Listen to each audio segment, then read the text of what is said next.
মেঘালয়ৰ খাচী লোককথাৰ এটা পৰম্পৰাগত কাহিনী আছে।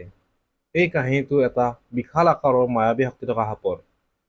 ভাৰতৰ সকলো ঠাইৰ দৰে এই ঠাইৰ সাপৰ কাহিনীটো বহুত প্ৰচলিত। আমি কিছুদিন আগত মেঘালয়ৰ চেৰাপুঞ্জীলৈ গৈছিলোঁ আৰু তেতিয়া আমি এই কাহিনীটো শুনিব পালোঁ।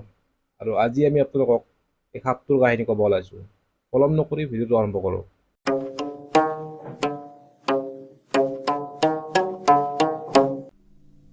ইউথলেণ্ড নামৰ বিশাল সাপটোৰ কাহিনী আৰম্ভ হয় এখন পুৰণি গাঁও লাংঘিয়ান কংখেনৰ পৰা।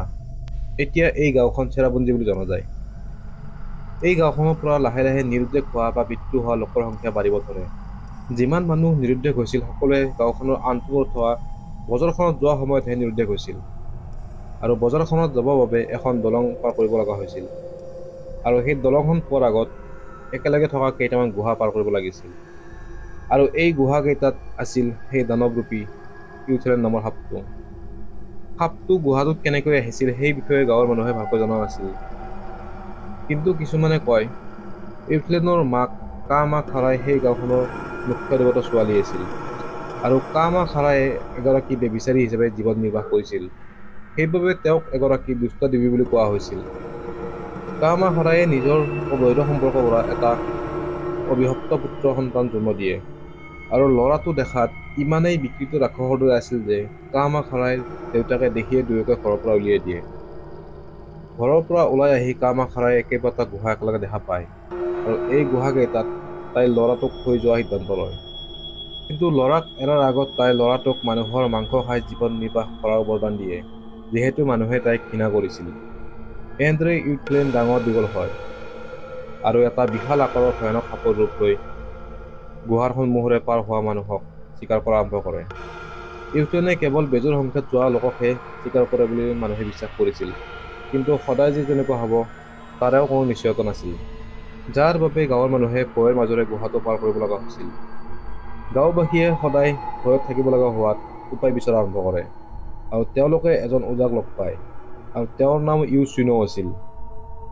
গাঁৱৰ মানুহৰ সৈতে কথা পাতি তেওঁ ইউথলেণ্ডৰ সন্ত্ৰাস শেষ কৰাৰ উপায় এটা উলিয়ায়। তেওঁ ইউথলেণ্ডৰ ওচৰত সদায় যোৱা আৰম্ভ কৰিলে আৰু লগত ছাগলীৰ মাংস লৈ যায় ইউথলেণ্ডক দিয়া কৰিলে।